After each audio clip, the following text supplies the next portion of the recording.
அனைவருக்கும் வணக்கங்க. இப்ப சேல்ஸ் அண்ட் மார்க்கெட்டிங்ல இருக்கவங்களுக்கு பொதுவா அந்த இப்ப எல்லாமே என்ன சொல்றாங்க, your network is your network அப்படின்றாங்க இல்லையா. இப்ப எல்லாமே பவர் ஆஃப் நெட்வொர்க்கிங் பத்தி நிறைய ஃபோரம்ஸ், நிறைய ஆர்கனைசேஷன்ஸ் எல்லாம் இப்ப வந்துருச்சுங்க. முன்னாடி மாதிரி கிடையாது. இப்போ ஈவன் ஒரு சோசியல் ஆர்கனைசேஷனா இருக்கக்கூடிய ரோட்ராக்ல கூட பாத்தீங்கன்னா நெட்வொர்க்கிங்க்கு செப்பரேட்டா ஒரு சாப்டரே இருக்குங்க. ஸோ அந்த மாதிரி எல்லாத்துலயும் இருக்கு. நிறைய அமைப்புகள் இருக்கு, நீங்களும் கேள்விப்பட்டிருப்பீங்க. தமிழர் பரிந்துரை வணிகம்னு ஒரு இருக்கு, அதே மாதிரி சிட்டாசிஸ்னு ஒரு அமைப்பு இருக்கு, பிஎன்ஐ இருக்கு, நேம் இட் ஃபியூ நிறைய இருக்குங்க. நீங்க தேர்ந்தீங்கன்னா அவைலபிள் இருக்கு. ஸோ இப்போ மெயின் மெசேஜ் என்னன்னாங்க, தெர் இஸ் ஒரு பியூட்டிஃபுல்லான விஷயம் அது. ஆனால் எல்லாரும் கடைபிடிச்சா ரொம்ப நல்லா இருக்குன்னா, நான் இப்போ sales and marketing, customer care சம்பந்தமா நிறைய ப்ரோக்ராம்ஸும் எடுக்கிறதுல ஒரு முக்கியமான ஒரு ஐடியாவை உங்களுக்கு ஷேர் பண்ணலாம் அப்படின்னுங்க. அது என்ன அப்படின்னா, ரூல் 72 அப்படின்னு ஒன்று இருக்குங்க.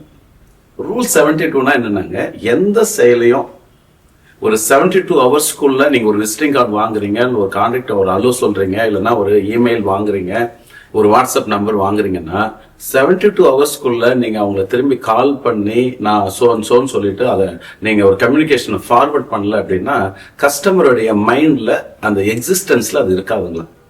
பாருங்க எவ்வளவு ரொம்ப முக்கியம், ஃபாலோ அப்ன்றது எவ்வளவு முக்கியம் இருக்கு பாருங்க.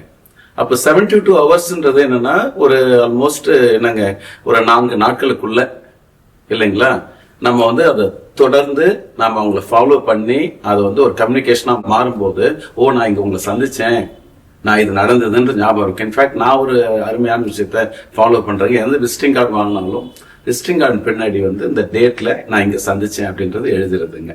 இன்ஃபேக்ட் இப்ப என்னுடைய நிறைய பேர் முகத்தை ஞாபகம் வச்சுக்கிறதுன்றதால நான் என்ன பண்ணேன்னா, என்னுடைய விசிட்டிங் கார்டுல என்னுடைய போட்டோஸுமே அதுல இருக்கிற மாதிரி பண்ணி வச்சுங்க, ஒரு ப்ரொஃபைலா இருக்கட்டும் அப்படின்ட்டு. ஸோ இப்போ ரொம்ப சிம்பிள். அதாவது நீங்க இது மட்டும் இல்லைங்க, 72 இங்க மட்டும் தான் அப்ளை பண்ணணுமான்னு இல்லை.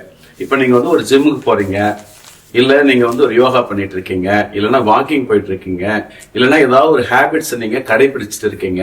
சப்போஸ் நீங்க ஒரு செயலை நீங்க மறந்துட்டீங்க செய்யல அப்படின்னா நம்ம என்ன பண்றோம், கில்ட் மோடுக்கு போயிடுறோம், இன்வாலிடேட் பண்ண ஆரம்பிச்சிடுறோம், இல்லைன்னா ரைட் ராங்ன்ற அந்த ஸ்பேஸ்க்கு போயிட்டு இல்ல நாங்க சரிப்பட்டு வராதுன்ட்டு கிவ் அப் பண்ணிடுறோம் இல்லையா. அதுக்கு பதிலா 72 ஹவர்ஸ்க்குள்ள நீங்க திரும்பி பவுன்ஸ் பேக் ஆகி நீங்க செயல்படுத்த ஆரம்பிச்சீங்க. உதாரணத்துக்கு திரும்ப வாக்கிங் போக ஆரம்பிக்கிறீங்க, திரும்பி ஜாகிங் போக ஆரம்பிக்கிறீங்க.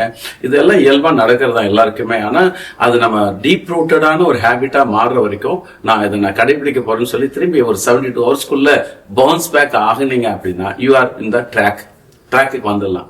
ஸோ அப்போ இந்த 72 ரூல் 72ன்றது பல டைமென்ஷன்ல ஒர்க் ஆகுது. இது நீங்க ட்ரை பண்ணி பாருங்க. நான் ட்ரைன்னு கூட சொல்ல மாட்டேன், நிச்சயமா நீங்க கடைபிடிக்க வேண்டிய ஒரு விஷயங்க. கடைபிடிங்க, வெற்றி நிச்சயமா இருக்கு. தேங்க்யூ.